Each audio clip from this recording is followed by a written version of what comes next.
Good day! Thank you for tuning in to the Quick and Slow Comedy Show. I'm Aaron Maslow. Today on the show is Cassius Morris. This guy is only 18, but he's been doing podcasting since he was 9. And he's going to sit down with Nick, Jamie, and Tom and talk about some of his experiences in the podcast business. Pretty incredible, as he's interviewed people from Kiss and Megadeth. He's also interviewed Larry the Cable Guy and Carly Rae Jepsen and many, many more. But he gets to talk to Nick and the rest about show business, essentially, and doing a good podcast and being in the limelight. And it's pretty interesting. Go check out our website, quickandslow.com, if you haven't already. We're going to have Cassius Morris's link to his website there, and you can check out all his podcasts. And also, if you're interested, Success 5000, a band in Edmonton, a comedy duo, they just released an album, and we'll have a link to that as well. They're very funny. And if you're interested in more stuff from Alberta, you can check out northerncontent.com. I'll have a link to that on our website, quickandslow.com. Thanks for tuning in. Hey, we appreciate your frickin' faces. It says more about you. Yeah, like I saw him get out and I assumed he was going to go dance with him. And I'm glad that that's how it turned out. Took it to a violent place, man. Yeah. Such a man. Hello, ladies and gentlemen. Welcome to the Quick and Slow Comedy Show. That was the intro? Oh, man, I love this. Yeah. Today, as always, I'm joined in studio by a very talented sound engineer, Tom. Hello. Hey, Tom. How's it going? It's going. I'm doing pretty good, you know. I'm alive. Okay. That's a good update. Is that good? And as always, our executive producer, Jamie, the ball null. Yeah. Null rhymes with ball. World, learn how to pronounce it. There you go. It's not nail. Nail. And joining us for the first time ever, talented local podcaster, Cassius Morris. Hey, guys. Thanks for having me. Hey, no problem, man. Appreciate it. I always respect somebody, by the way, who has like a little rhyme or catchphrase for their name. I'd love to come up with one of those. Like, I don't even have one, but it just rhymes Nick with so just many words. literally made that up just in this moment. Yep, that was just me doing it different every episode. I love it. But yeah, you started podcasting before I did. I guess, yeah. And thank goodness that you're not classified as a comedy podcast. Otherwise, I'd have to hand over my longest-running comedy podcast in Alberta title. But how old were you when you started your podcast? I was 9 turning 10, I believe. Jesus. What?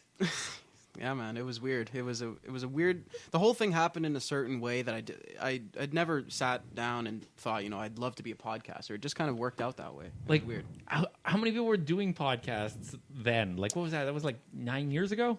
Yeah, there was a pretty good amount. Corolla had been going strong for a while. There was a lot of rock and metal podcasts that had been doing it for a while because they were kind of the originators of it. Yeah. But then Joe Rogan started about a year after I did, and that's kind of when I started watching him. That made me say, okay, I kind of want to take this to another level and keep running with this. Yeah, because I watched it gain attention. I watched Rogan's views go up to what they are now, from one of the very first episodes. Yeah, incredibly inspirational. Well, like what inspires you to do it though? Like, I mean, podcasts were like 9 years ago. Podcasts were like unheard of. I know, it's weird. Well, the thing is that I was a fan of something very nerdy. Well, I still am, but I was a huge Kiss fan back in the day. Yeah, and I wanted to know everything. Love Gun, yeah, buddy. Love Gun, man, best album. You guys are gonna nerd out about this the whole time now. But I wanted to know everything about Kiss, and I eventually found a podcast called Pod Kissed, which was all about Kiss, and they had even interviewed some original members of the band, and I was like, this is insane. Because I was looking at starting a fan magazine for Kiss, and then I realized, wait, it's not 1982. So I said, why don't I just start recording myself talking about Kiss and just putting it online? And people actually started listening to it, to my shock. Yeah. And then I just kept progressing with that for a couple of years, and I got tired of talking about Kiss. So then I started doing 2 podcasts, one about Kiss and then a solo one where I did whatever I want. Yeah. And then that evolved into me merging both shows to create the Cassius Morris Show, which is my current project. Yeah. And you've had on some crazy guests. You had on some really high up there guests. Yeah, I've been very lucky with it. I've had some members of Kiss on the show, members of Megadeth, Larry the Cable Guy. And you went... Wait, really? Yeah. This is real? This is a real thing. Holy shit. This is actual... Okay, just for some background here, Cash, is usually when shit like this happens, it's a joke. Yeah, eh? Yeah.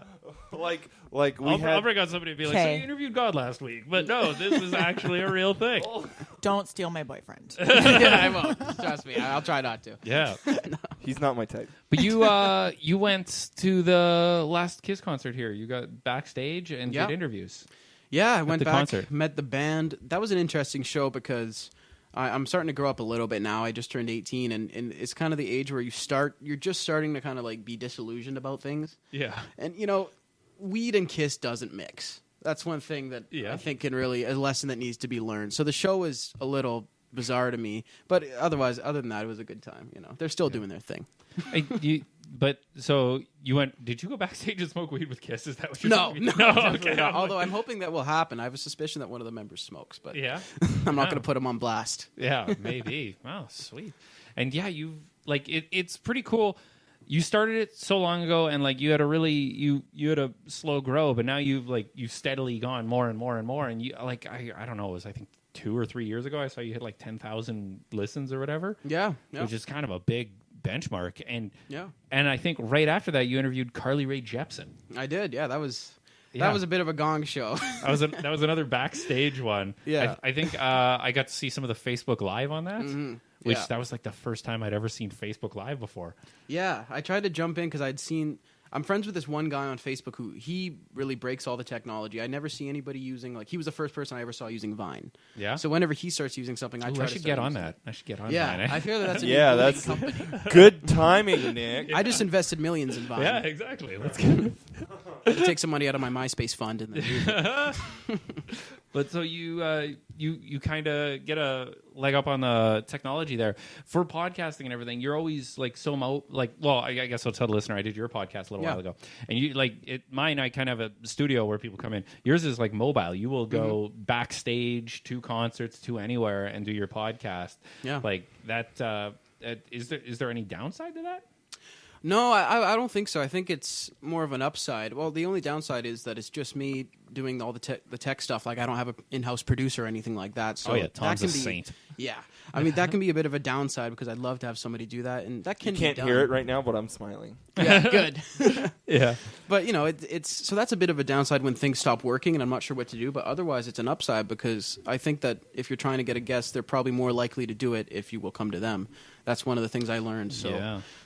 I think it's a bit of a benefit. I just tell people, look, I'll show up and we'll knock it out for 15, 20 minutes and I'll leave. I'm like a groupie, but I don't fuck them, It's perfect. Well, when you do your podcast and everything, like the one thing that really surprised me, because I think I met you when you were like 16. Probably even younger than that. I think I turned 16 when I first started 15? working at the club. Yeah, I was like 15. you're 15 years old, and I met you, and like you were already like a bigger deal social media wise than me, and I was like, how does that happen? You're too kind. No, because I remember the one time you were going to do comedy, you were going to do stand up comedy, and you had like a camera crew there to film you. Yeah, but there wasn't enough audience. There members, wasn't enough so the audience. show got canceled, and then I think like a month later or something, you were at the club. Yeah, I started working there, and it was kind of as a result of that. I was just kind of around, and they heard that I lost my job at Target when they closed, and it just worked out. Yeah, it's pretty interesting how things work out. Like I don't, and it ended recently, which is something I'm fine with too. You just got to kind of take it day by day. I guess opportunities come, and from working there, I've met you. I've met so many other people. So you had like John Roy. You've had some really good comics on your podcast there. Yeah, I was very lucky there, and I had a great time doing all the podcasts, and I had a great time working for them for the most part. So now here's the thing that I don't think a lot of people kind of realize when they hear a podcast. They listen and they enjoy it, and it takes like about an hour or whatever, and they're like, that's fun. About how long from like the process of booking somebody to it being posted on iTunes, about how many hours of work is a podcast? Well, now it's become so much more because I've tackled video, and I'm at a point where I want every single thing I do to be on tape. Yeah, because I feel like that's like not everything I do, but everything I do podcast wise, because I feel like that's kind of where the evolution of podcast is heading. So, but that being said, that takes so much work. Because it's just me. I don't have anybody helping me with this. Yeah, so I have to do the social media. I have to do the video. I have to edit the audio version. Then I have to edit the audio version for YouTube and take out the music. It takes forever. It's almost like a job. Like it is a job. Yeah, it takes up a lot of time having it all done and everything. And yeah, it's fucking impressive that you do it all yourself, man. Well, I appreciate that. Well, to me, it is a job, and this is the thing, is that everybody wants instant gratification. They want it now. I want it later. Like I'm doing stuff.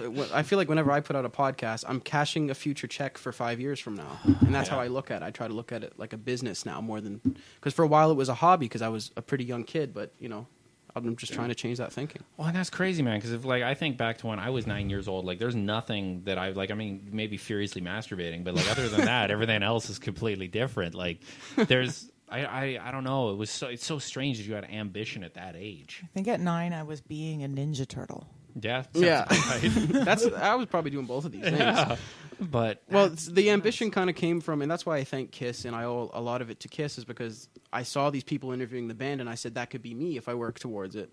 And that was my dream, to meet the band. And through the podcast, it worked. I ended up meeting them, but it was almost like Kiss was almost an excuse to get into it, because now that Kiss isn't a huge part of my life anymore, I'm still going with the podcast. So I'm grateful for that. That was where the ambition originally came from, with that dream of getting a photo with the band. Yeah. Oh, and I'm pretty certain you got that, didn't you? 3 times, luckily, yeah. It was a crazy feeling. They didn't fly me in, but I flew into a different city to see them backstage the first time I met them, and they gave me the royal treatment. They're really great guys. They're absolutely phenomenal guys. Yeah. Yeah.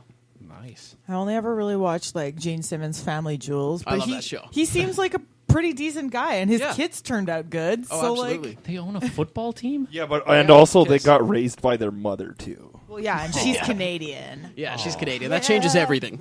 Oh, Absolutely. We're so polite. I feel like I'm learning so much about Kiss right now. Well, that's one thing about Gene, is that people think he's a douchebag, and in a lot of ways he is, but if you're... And they're right. He's a shrewd businessman. Yes, and at the meet and greets, he doesn't know who got comps and who didn't, so he's assuming you paid over $1,000, so he's going to be nice for that 30 seconds. Yeah, exactly. It's kind of hard to have a bad experience with somebody in that amount of time in that setting, Yeah, I bet. Yeah. What's your favorite Kiss song?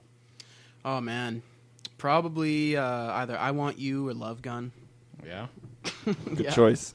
Yeah. Not Detroit I can Rock verify that that's a good choice. Yeah. City? Not Detroit Rock City? You guys don't like that one? I do like that Rolling one. All Yeah. Night. No, That's it's probably one of my fucking- least favorite Kiss songs, especially the studio version. Yeah. Wanna rock and roll till I'm dead. Yeah. And they Kill will. me now. Please. I'm very not familiar with Kiss. Like, all of my Kiss knowledge comes from Gene Simmons' Family Yeah, Jewels. which is a good show, and that got a lot of people into the band, too. That was good for him. He's a smart businessman. He really Definitely. is. But when you were at the comic strip, you were working the door and the sound booth, and I could walk in mid-show and I would know whether or not you were in the sound booth based Really? off of what was playing. Right, And it yeah. was like a lot of Black Sabbath, Oh, yeah. lot of like older kind of heavy rock, which is weird because you're a young guy. I would think you're more into like the pop and top 40 stuff. Yeah. That's racist against young people. I think it's ageist. I don't care what the word is. Number isn't a race. It's ist in some way. Yeah, exactly. That's definitely a is. biased. Yeah. I mean, I actually am into now a lot of the music that a lot of other people my age are into. Like, I'm a huge Drake fan. I love all that kind of stuff. But I still... My original roots for music was rock and classic rock. Yeah. And I owe that all to my family, my parents, because I was walking in the CD store and my mom said, I'm going to buy you this Kiss CD. You might like this. And that completely changed my life. Wow. Yeah, I remember the clerk at the store was telling me how he met Gene Simmons, and Gene Simmons was like this close to him, and I was like just a little kid looking at the cover. So my parents really shared that love for music, and they instilled that in me, which I'm very grateful for that. Nice. Yeah. That's good. Yeah, and is music is it something I know? Well, I kind of am asking a question I already know the answer for, but it's for the listener. Is music something you wanted to get into? Absolutely, and I started playing the drums at a pretty young age. I'm about 2010, 2011. I've been playing ever since, and then the guitar. And it just, there's nothing like, for me, when I'm stressed out or something, I pick up the guitar, I pick up the drums, and I play. It's like you go to a different place, It's something that I love. I've done a couple gigs, actually, and it's something that I'd like to pursue in the future. Yeah. Seems like drumming would be terrifically cathartic. Oh, it's something else. It's definitely an acquired thing. Yeah, but it's a lot of fun if you're into it. It's one of the best things you can do, especially because you're using your whole body. Not only are you getting the endorphins from actually playing, you're getting that physical. Yeah. I mean, you can imagine your enemy's faces on each cymbal. Just it's the best. Like with music and podcasting and everything, like it kind of seems like maybe one of these days the dream would be to get on stage and play with Kiss. Yeah, well, you know what, man? I don't say never anymore, because when I was 10 years old in the 5th grade and I told everybody I was going to meet Kiss, they all laughed at me, and then it's happened, so I don't see any reason for anything to, stop me at this point. So Yeah, you never know. exactly. They actually Kiss is, and this is the last thing I'll say about Kiss. Kiss is. Wait, no. There's going to be one more thing you're going to Oh say. yeah, we're gonna say. Just We're wait. gonna, We're gonna yeah, say a talk couple- about Kiss I've got a quite question. Okay. But the funny thing about them is that they're actually planning on replacing all of the original members, including Gene and Paul, and then they're going to have Kiss 2.0 because they're so money hungry. They're literally going to be getting paychecks after they've even passed from other people Whoa. being Kiss. And they were planning on starting a reality show about Gene and Paul like auditioning people to be the next Kiss. What? And How That would be a crazy is really that? great show. Yeah. when you go and sign up for that show, what's going to be your Kiss Sona? Oh man, I don't know. I'll have to think about that one, but I will be signing up, of course. The Star Child. Yeah, the Star It's Child. already been Yeah. taken. Oh, you can't just Yeah. take one of the. I thought you were replacing them. Hey, Oh, Ace okay. Frehley, don't fuck your daughter. The Yeah, Moon please. Child. That was just something Yeah. Eugene Merman said when he was drunk once to Ace Frehley. I It like was that on his quote. album. I hope Tommy, this never happened. You got a question about the Kiss? No, that was my question. Is Oh, what is what's your your- what is what's your your Kiss Kiss pers- Sona? I think my Kiss persona would be like the lettuce man. The medicine man. Just like I'd just You be do- painted green. Well, or you do like a weed leaf on your face, Yeah. right? And then you'd be like a bass player that also plays drums, and it'd be just really like high. Yeah. What are, Just a joint in my mouth every time. what are the Insane Clown Posse guys? the juggalos? The Juggalos. Yeah, is that? I am 1 1/4 black, you know. You got to watch yourself. Whoa, one. I'm actually- 1 1/4. No, I'm half black. I'm half black. Actually. That's quite the fraction. Yeah, 1 1/4, bud. Jeez, Got to respect it. Blacker than Shaft. Let's Holy fuck! with the Insane Clown Posse guys and their face paints and everything.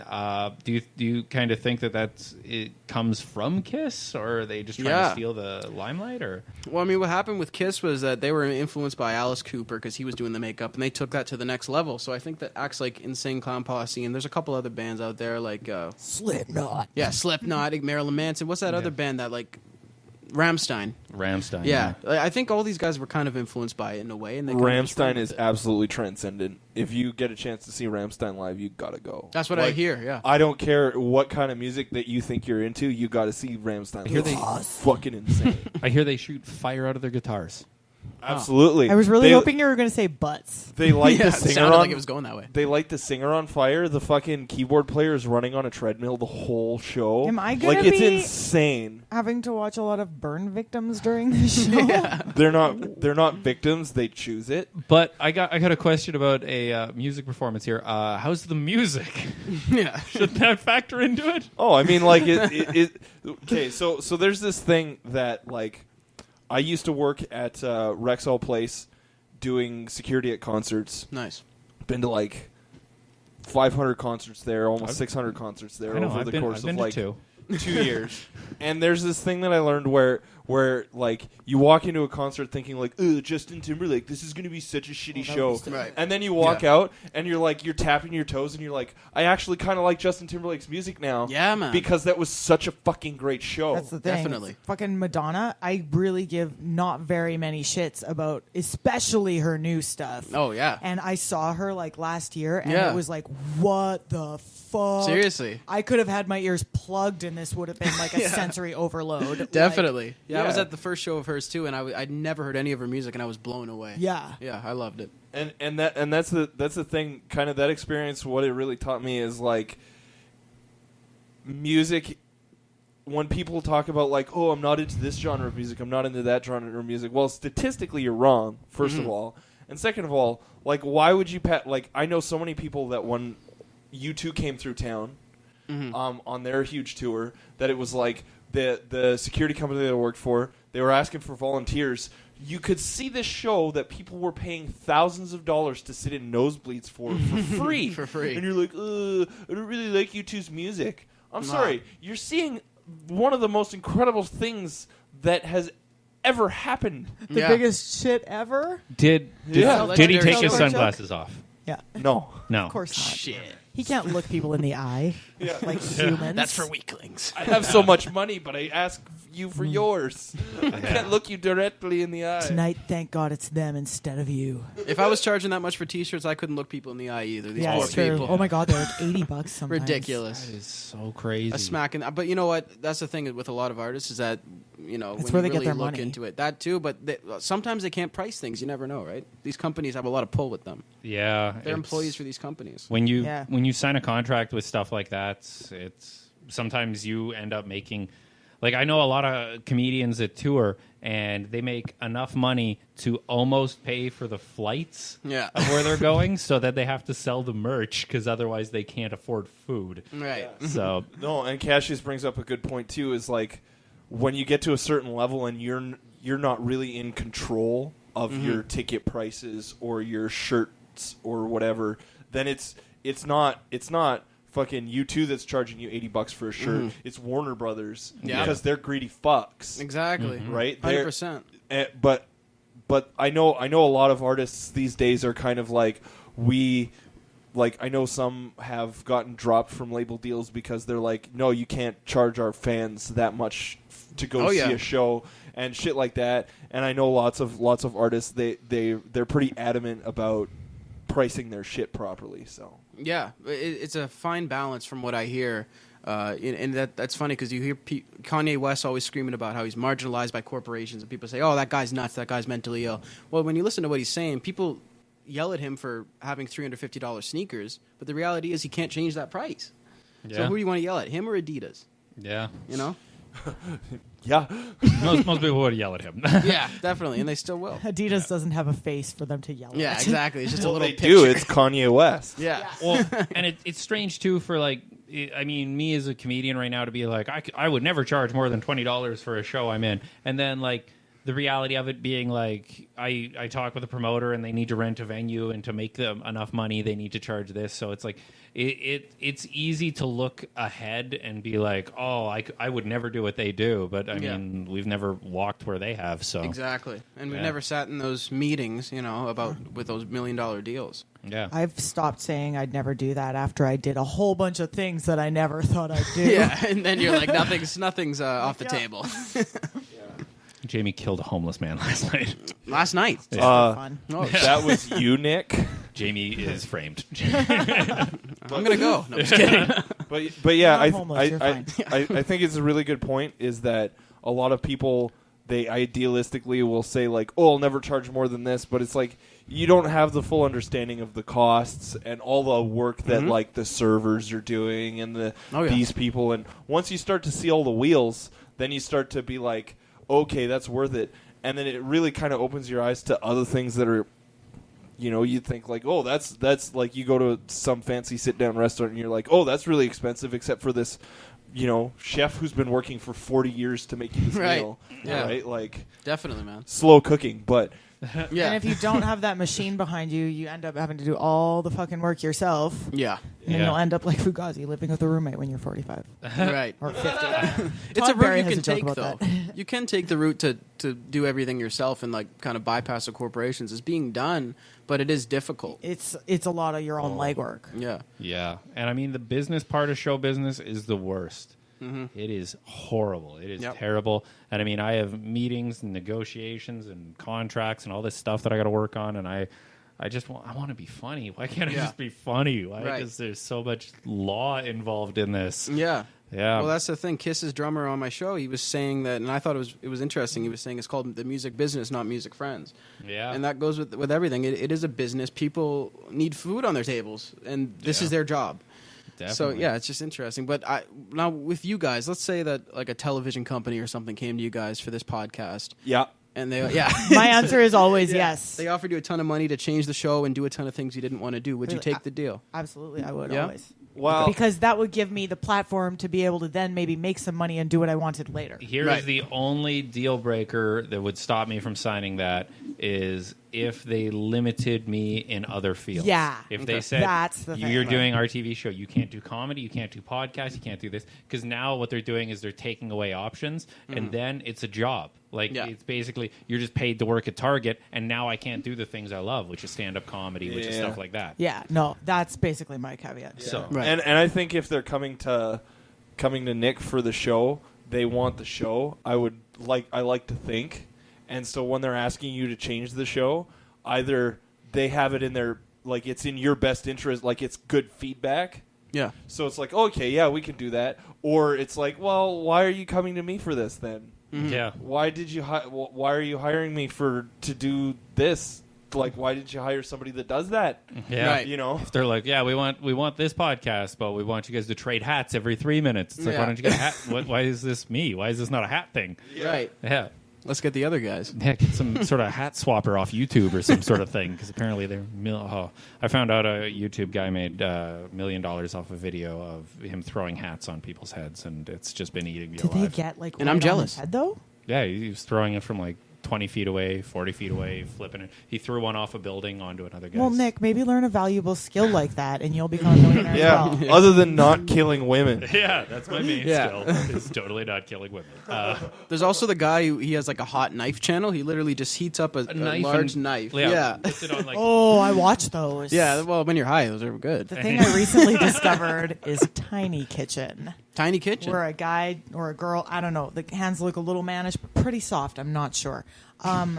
They just have a tiny kitchen, and they make Tiny grilled cheese and tomato fucking soup. food. They Oh, made a man. tiny flan. They'll crack little quail eggs. Look at the little onion. It's a wee onion. It's a shallot, bro. Okay, what is a shallot?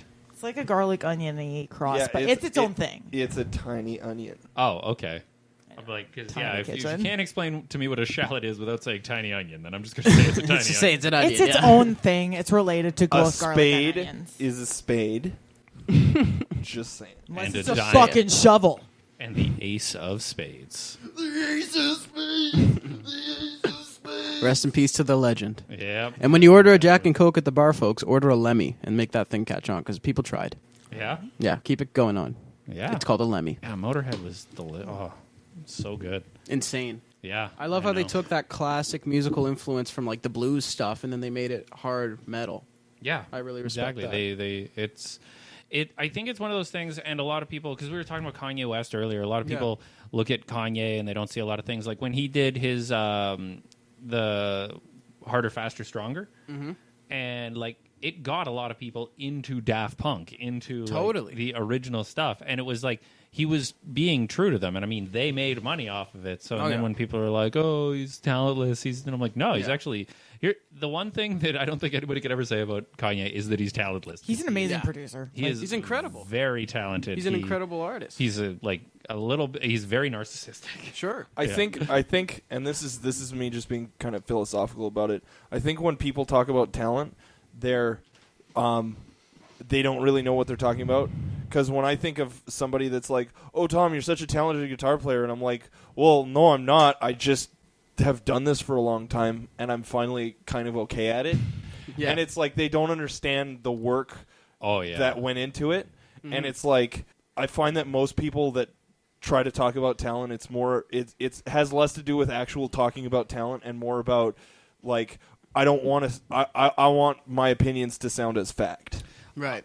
Yeah, I think the newer comics will come up to me and be like, "Oh, you're so funny, this is funny," and it's like I'm like, "Yeah, but you just started. You didn't get to see all the times that I failed, Right. All the horrible." And I mean, that's what it is. I always say you learn to walk by falling. So Definitely, man. It's all about struggle. And that's the interesting thing about podcasting versus comedy is that, like, with podcasting, people will see those failures and they're going to keep seeing them.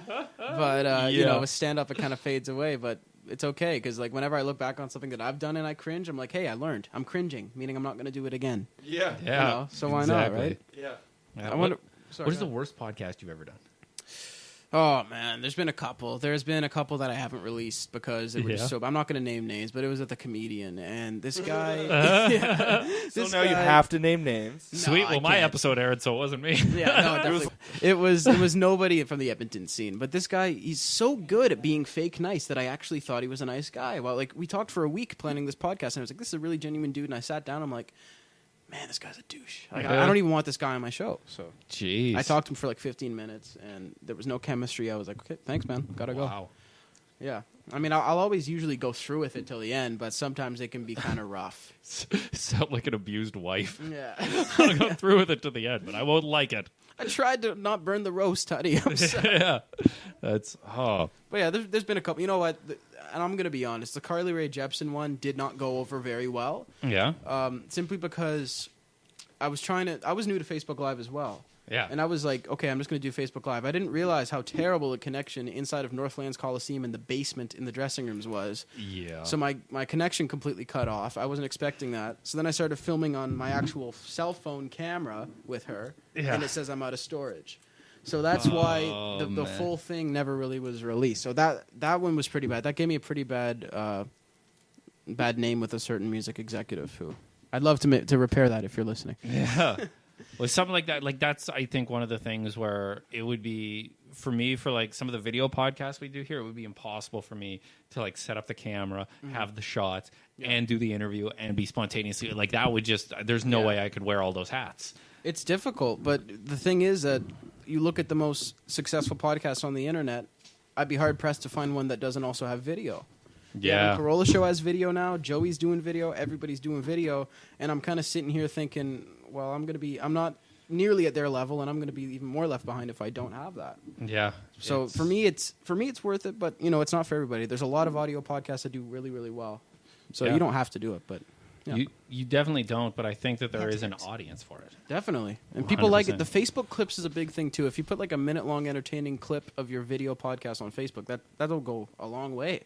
I found so. I gotta say, if I have a theory about why, it's probably because TV sucks. It's total garbage, and but people still want that familiar TV-esque content. Sure. And so having a talk thing that they don't have to go to TV for it's killing. It's killing. Definitely. From the very little dialogue that I have with the listeners, it's usually like they either like they're listening to it while they're driving is like the number one, or they're like cooking or sewing or something. Cooking, it's fun to listen to podcasts. So people listen to sewing while we pretended to be Macho Man Randy Savage. yeah, people listen to this episode, listen to these while they're working a sewing machine, which I can't figure out. Just quilting. Hey, brother.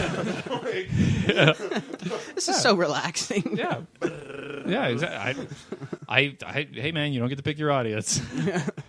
But that's the thing I love about podcasts. And it's funny when somebody who isn't really familiar with what a podcast is goes to listen to your show, and they just sit at their computer. The podcast isn't your primary activity. You're supposed to be doing something while you listen to it. Yeah. Like I said, driving is the number one. When I worked at a desk, that was all I did. Yeah, just podcasts. Huh? Pass the time, especially. Oh yeah, exactly. Help fight that crippling loneliness. Yeah. I don't know. I like listening to right now. This will sound weird. I don't listen to a lot of podcasts. I listen to audiobooks. Yeah. No, that's cool. I love audiobooks. Yeah, it's. I know why. What? It's because you can't read. Oh, I remember that. You can't read? No, I can read. I'm the head writer of a goddamn show. I think Lies. could you imagine if I could Writing write, and reading but not aren't the read? same thing. Where it's like I write something, hand it in. They're like, "What is this?" I'm like, "I don't know." Yeah. This is comedy. Well, Nick, you do have brain damage. I do have some slight brain damage. I had to learn how to write. I got hit in the head with a brick. Had to learn to write not Shit. backwards. I feel like everything that's ever happened to somebody has happened to you. You're like, yeah, I got stabbed that time on the moon, and I've lived a very exciting, like in my 20s, I didn't say no to a lot of things. Like I remember my one buddy was like, "Hey, let's go skydiving." I'm like, "Yeah, sure." And he's like, "Let's do mushrooms first." I'm like, "Yeah, sure, why not?" fuck. So the first time I ever skydived, I was strapped to another man on mushrooms. Oh man, even the strap to another man part, like I can't even handle that on the ground if I was on mushrooms. Fuck being in a plane. I know. I can't handle it. I hate mushrooms. Yeah. I hate mushrooms. And that's just me. I have no problem with anybody else doing them, but for me, nah. I still have never smoked weed. I have a legal medical marijuana license. What is your Friend problem? indeed, a friend Pure. with weed is better. Hold on, don't sing more than 20 seconds or we'll get sued. Morning. As far as I We go. can't afford to sing Happy Birthday today. Yeah, we can't afford to get that song going. I don't know if you're comfortable talking about your drug consumption. Yeah, sure. I don't care. I'm 18 now, so it doesn't bother I me. suppose it's all I'm legal. a legal patient, so. A legal patient. There you go. But yeah, It's decriminalized. you kind of are almost an expert on weed now. You appeared on Joey Diaz's podcast and talked to some of the more infamous potheads. So. I think I've earned my stripes in a way. Yeah. Yeah, it's not really something that I've made part of my quote-unquote brand as of yet, just because I was too young. But yeah, now that I'm a card holder and all that, it's not something I'm really shy of talking about. And I think that if you actually believe in something, like I believe it should be legalized, and I believe that there should be no stigma against people who use it. So I will say that on my show and have no shame about it. Yeah, I 100% agree. I think that it should be legal. I think that it should be like regulated in some way. Like you kind of like how we have cigarettes. Yeah. Like you can go and buy it, you get ID kind of thing. Because I don't hear a lot of negative stories that come from I ate all that pizza. Yeah, ate all your Doritos. Oh, it's totally not a negative story to throw like millions of black men into jail for weed possession. Well, yeah, I suppose that's the ones. Yeah.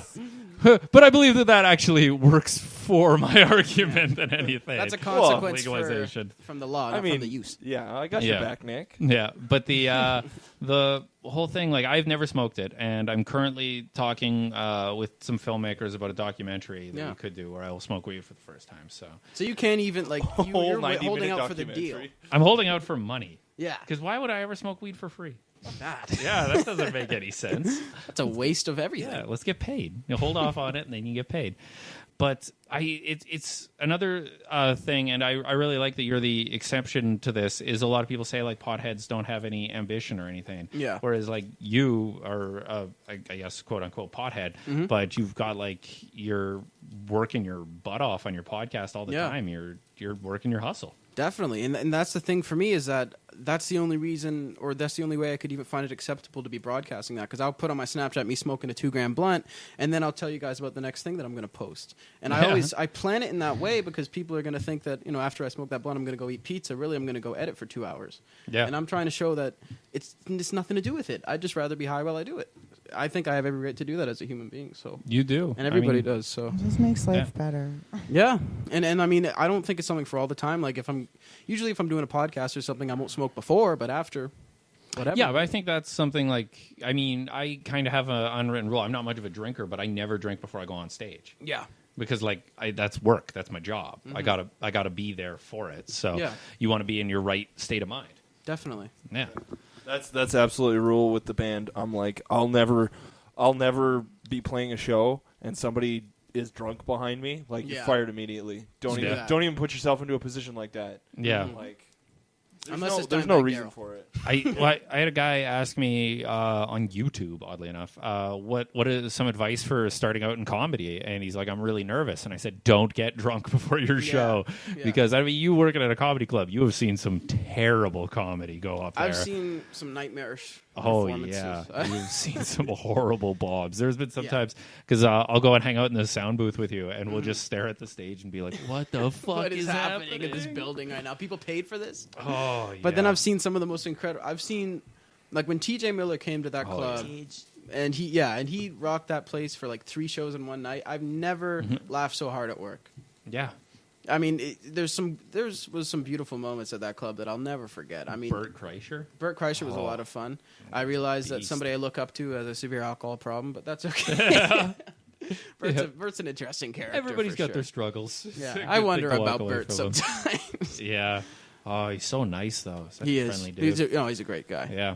I mean, yeah, you've seen some of the best and some of the worst, but getting up on stage doing comedy is like it's a whole other beast. And like everybody sees it and they think like with podcasts, with music and everything, they see the results and they don't know the struggle that goes into it. Definitely. The amount of like being terrible and it is. It's also one of these weird forms where people think that they can replicate it. Yeah. Because, I mean, you're not up there playing drums. You're not up there doing something that, like, looks hard. Because the secret of comedy is to make it look easy. Yeah. So people will look at it and go, like, I can do that. And I would welcome any one of them. Yeah, please. Hey, I've said I can do it, and I probably can do it, but I don't think I can do it to the level of any professional comics unless I really put my mind to it. But, like, that's anybody. I mean, but some people, it's just not for them. And they just are not able to do it. It's pretty unfortunate when you see those people, but at the same time, how do you guys feel about it? Like, do you respect that they're going for it still, or at a certain point, is it like it's time to wrap it up? I respect that they're going for it, but I don't know. I think everyone's allowed to have a dream. Yeah. Sure. But, like, that being said, don't ever get, like, disillusioned. Because there are some people that have been doing comedy like as an amateur for 2 years. And then they're like, "Hey, I'm ready to headline. I'm ready to do this. I'm the best around. I'm better than this person and that person." It's like, no, you're not. You are delusional. You're allowed to like love this. Speaking of someone in particular, you're allowed to love this art. You're allowed to like go forward with it. You're allowed to pursue your dreams and everything. But like, I didn't headline until people were offering me. They're like, "Hey, can you headline? Here is the money." Yeah. So like, because at that point I got good enough that I was worth it. Because with comedy, the thing was, I struggled for a bit and for like 2 years, and then somebody started paying me for comedy, and I'm like, "Oh, I'm good enough now that people put a value on it." Right. So that gave me a bit more confidence on stage. But I've like, and this is one thing, even with the manager, the comic strip and stuff, I don't ask for weekends at all. I've never I don't ask for time because I want to be good enough that people are offering it to me. Sure. So, and I mean, yeah, that's kind of a shitty business thing because you do need to put yourself out there. But like, I would rather grow slow and well than grow too fast. Yeah, you gotta find the balance because you gotta push yourself, but at the same time, you don't wanna get yourself into a squat rack with like 300 pounds and then just fucking crumple and die. Yeah. For right? sure. And I think a big problem with that is like a lot of people, because they don't know all this. This is a running theme of this episode. They don't know all of the shit that everything that goes underneath that tip of the iceberg that they see. Yeah. They think they can just dabble in it Right. and it's just going to be a lot of fun. But then they get up in front of this insurmountable amount of work, and it's like, well, no, that's fine. You Right. want to do that, but people, they just like, and there's nothing that kind of like irks me more than people that do a lot of work to just tip of the iceberg. Right. And then, once it gets to that point, that's an interesting thing. That's something I've struggled with quite a bit because when I first went to the comedy club, to like just not even working there, I was like 16 or whatever, and they basically offered me everything. They were like, you can have your own weekly live show where you interview people. You can go up and do stand-up whenever you want. If you're good enough, we'll start booking you for weekends, and maybe things will even progress from there. They gave me a door deal where I could get all the money from the tickets, and I didn't take it. Because at the time I couldn't have told you why, but now looking back, I'm almost glad I didn't because I wasn't ready for it, and Do you think I didn't work. You would have like your audience would have felt like cheated at that point? Possibly, just because I looked at it then as just a hobby, and I don't think that somebody who isn't 100% dedicated to it should deserve that opportunity. yeah, that's Yeah, so I'm almost glad that I didn't take it. But now, if I was to be offered that opportunity, I would take it in a heartbeat because it's all I think about. All I think about is how can I make this better. You've been busting for it. I kind of call it they're, at least in the music scene, I call them future dads, where it's like, you know, they're just here to get a bunch of stories to tell their kids about how, like, yeah, you can have this guitar that I used to play. We used to play all these cool shows with all these cool bands and shit, but we're really just dads in disguise right now. They just want a story to brag about. Yeah, Right. and it's like, get off my fucking stage, man. Like, I am literally not getting stage time because you're in my damn way. And like the thing about the thing about future dads is like, one band that I used to know, they went down to do a show in Calgary, and then they came back up and it was like, "Oh, hey, how did it go?" And they're like, "We got paid $150." And I was like, $150 each? and before I tell you that I'll just tell you right away. It was $150 for the whole band. Classic. To go down to Calgary in 2 cars, rent a hotel, play a show, sleep overnight in the hotel, and then drive back in 2 vehicles. Wow. They got paid $150. Thanks, future dads. So they lost now 100. that's all I'm worth. Yeah. They got compensated for like less than half of the expense to They go there. literally paid to play that show. But here's the one thing that I'd point out that would take away from that, because I've had comedians undercut me on gigs before, where a gig's been offered to me and I state, and then they go in and say less. Is in something like that, I contact the booker and apologize on behalf of whatever gig they had, because I'm certain at that point that I would have done a better job. yeah. So at that point, it's your talent that sets you apart from those sort of future dads. Yeah. Right. It's the difference between a price tag and actual value. Yeah, Is what it exactly. is. That's true. And I mean, that's kind of like, you can go like, and now that's what I'm worth, or you can go, or that company learned its lesson and they're going to be paying the appropriate amount for the appropriate comedy. So yeah, I think, like, once again, the business side of show business is so tricky and so cutthroat, and Definitely. Yeah, it is. And I mean, podcasts are free. People can they just enjoy it. You don't got to pay for it. It's wonderful. For sure. Nobody can undercut me on my podcast. Yeah, exactly. You're your own boss. It's the best. I hate to be this guest, but do you mind if I run to the washroom real quick? Yeah, not at all. We can take a little break. All right.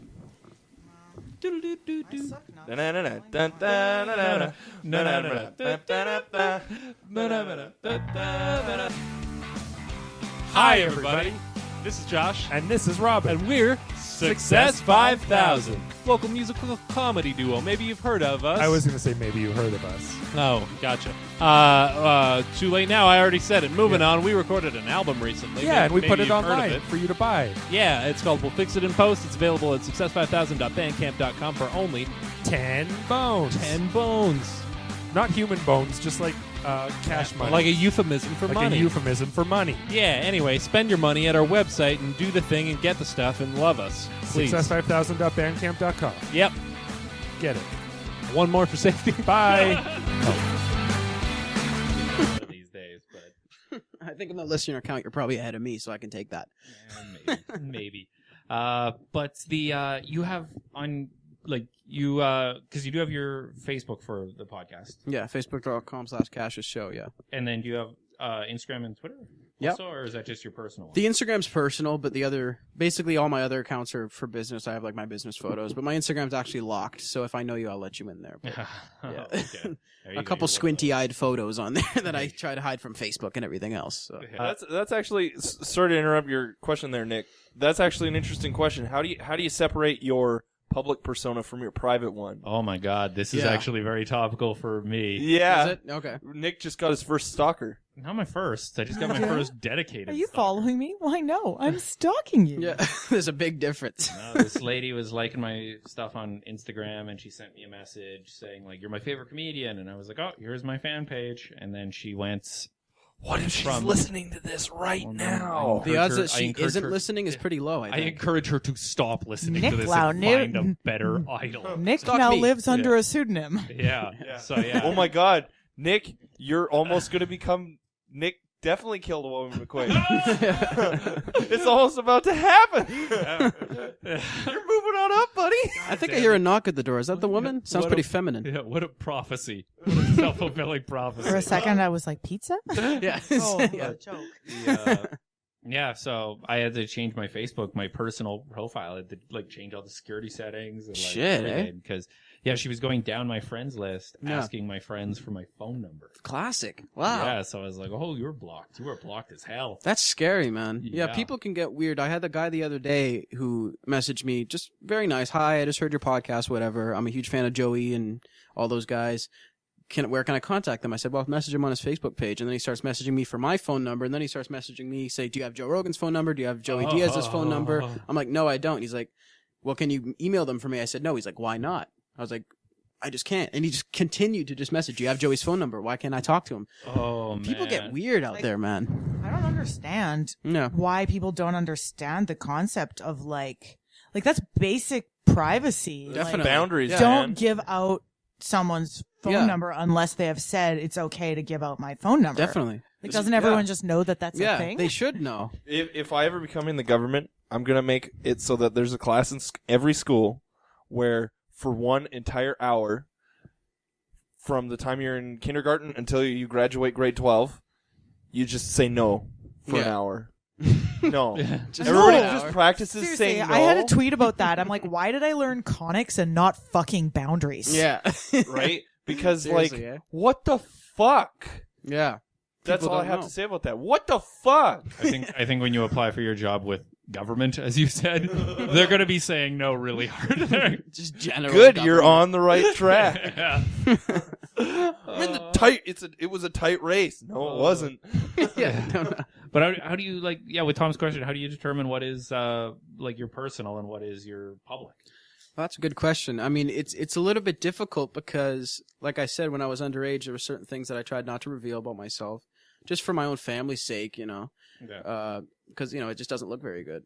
But it's difficult. I guess I just keep the Instagram locked up. I keep the Snapchat locked up mostly. I did create a second Snapchat because I do think that's good marketing for a show to have a Snapchat page. I just want to reach people everywhere that they can be reached about it. Yeah. basically. I felt with like when Snapchat and Instagram started making a baby together, I kind of felt that like I just went with Instagram because I had more of a following. Mhm. But when Instagram added stories and Snapchat added long, like permanent photos, I'm like, you're the same thing now. Yeah, You're literally. the same They thing. crossed over to be each other to and defeat then each other. Except for Snapchat's logo, so ugly. Just Jamie kiddish. thinks it looks like a ghost booger. Can't download it because I cannot have that like just absolute like fucking. It's pissing on design. An abomination. It's an abomination. That ghost takes design. It takes everything I learned in school and pisses on it. Just the funny part is that they have so many different variations on the app. Like they'll have one with hard eyes and one that's like sad. It's like all horrible. I just hate its stupid little dinky arms and then the fact that it has an outline. Yeah. Those are the two Can we things just that do I an hate. hour-long podcast about Jamie just complaining about the Snapchat logo? Yes. She does not like it. I will give you the material. She does not like it. So yeah, I know. I felt like I had spread myself too thin with like a Snapchat, Instagram, Twitter, Facebook, doing the podcast, and then like booking tour dates and doing comedy and all. And like I was like, I just have too much. So I was like, Snapchat and Instagram became the same thing for me. Yeah. And yeah, I'll do like a tweet a day. Monday through Friday usually because it's kind of like work, and it's like there's where a joke goes. Right. And then Instagram is usually just like pictures of me or a banana or something weird that's happening. I had a picture of a banana in a frying pan that got 100 likes. I don't know. And then Facebook, my Facebook, like the Nick McQuik one, I just give away tickets to all my dates. I promote my shows. I give free tickets to all the fans. I like that, by the way. Yeah. I really like that. It's like because I mean the thing is like. And I've had so many people go like, you should charge people, blah, blah, blah. And I'm like, no, fuck, I'm not making any of that money. What I'm doing is I'm going to the club and going like, hey, I can fit this many people in this seat. Book me more often. Yeah. Here's the value I bring is this audience. Right.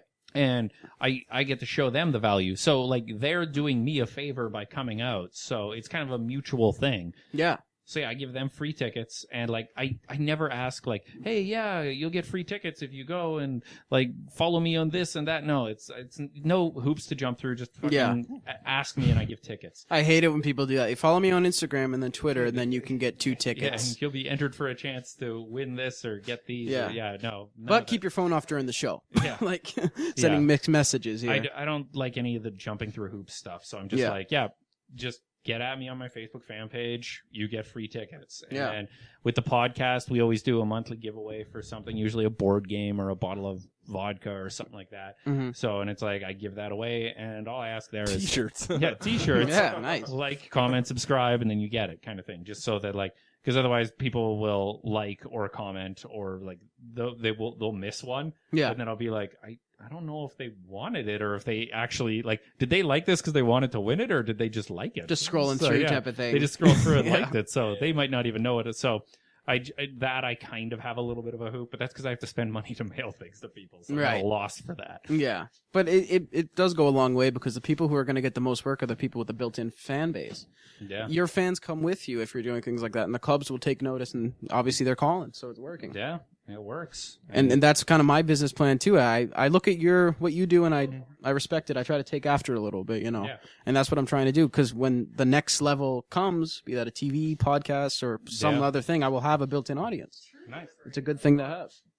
Okay. Well, the pizza's here, so. Hey everyone, thanks for listening to this podcast. If you want to check out more, go to northerncontentnetwork.com. Podcasts in your face. Every day. Gotta save the world. Changes. Later, we have to watch the Coke video of them. Ladies and gentlemen, welcome back. We totally endorse whatever product you just heard, or service, or show, or whatever. I don't even know. As do I. Yeah, Tom, what sort of thing are we going to put in there? Phrasing. Do you have any gigs coming up that we're promoting? No, we're kind of in between gigs. I think what we're gonna do is we're gonna get on a Rockin' for Dollars. Oh. So for those of you that don't know what Rockin' for Dollars is, it's every Monday at the Buckingham. They do a good show. To have some hiccups right now, isn't it? They have 8 to 10 bands, and they play 3 songs, 2 which are originals, and one is a cover. And one of the songs that we've been working on lately is a cover, but the drummer doesn't know about it because he hates doing covers. Okay. So we didn't tell him. I hate to spoil this for you, but we have your drummer here right now. Hey, Tom, it's me, Raph. I'm the drummer of your band, and you tricked me for music. This is gonna get ugly, I think. Oh no! I am much upset with you. But I go back to Czechoslovakia. But basically, how he's gonna find out that it's a cover is we're gonna do "Rockin' for Dollars" and be like, we're gonna just tell him, oh yeah, they told us we don't have to do a cover. We're just gonna do these 3 songs, and he's gonna be like, oh okay, we'll do those 3 songs. And then when they bring us up, they're gonna be like, oh, and a cover of this song, and he's gonna be like, oh what? It's gonna be really great, actually. You were about to start that impression again? No. Your face started getting red again. I was like, he's preparing. When the band did an episode, Nick, he went to the bathroom and then he came back and he's like, "Hello, I am Raph from Poland." Their drummer didn't show up for the interview because he didn't have enough notice of like 3 weeks or whatever. I don't have a clock. My life is in shambles. It's so fucking funny. No timing from their drummer. That's hilarious. So, Cassius, where can people find your podcast? They can find me at CassiusMorris.com. That's spelled CassiusMorris. And I'm on Twitter under that same name, Cassius Morris, and Facebook.com/Cassius Show as well. And of course, YouTube. I'm putting up a lot of videos. And thank you guys for having me on. You're on iTunes, though, right? Too? iTunes, yep, for the iTunes. podcast. Download. You can, and if you actually don't have iTunes and you want to download the show, you can get it on Podbean.com. Podbean. Okay, Yeah. cool. That's pretty sweet. Yeah. Yeah, man. And it's insane. You've been doing it for 9 years, so It's been a while. It's good. And Thank you've you. had some incredible guests, man. Thanks, man. I appreciate it. What episode do you recommend they start on? If you're a Kiss fan, the Eric Singer interview, we talked to me for 2 hours candidly about Kiss. And otherwise, just whatever I put out most recently, I guess. Yeah? Yeah. Okay, man. Sweet. Our guest is here for the next episode. Hi, Tobin. Hey.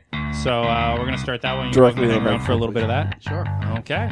So thank you very much, ladies and gentlemen. Like us, comment, share, subscribe, and then all of the buttons. Push all of the buttons on whatever it is that you're listening to this on at the things. And touch my face, but not in public. Or what? You Panatinus pencil pusher. Yep. Corporate shield. Good. Good.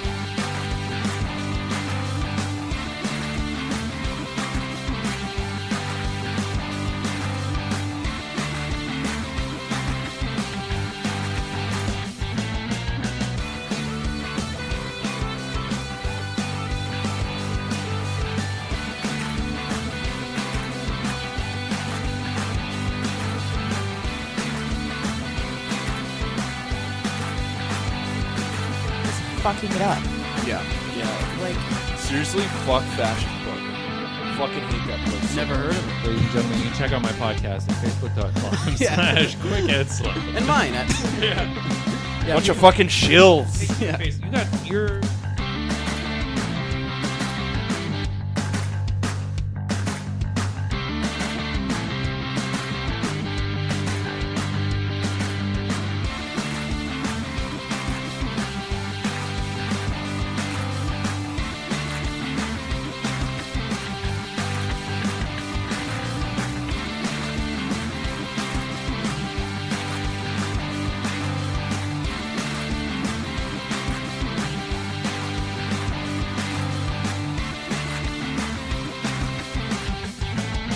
Okay, guys, music is done by Ben Sounds. Go check out the Facebook page for all of our live podcasts and giveaways. Follow us on Twitter to get the fastest updates. And please give us some stars on iTunes.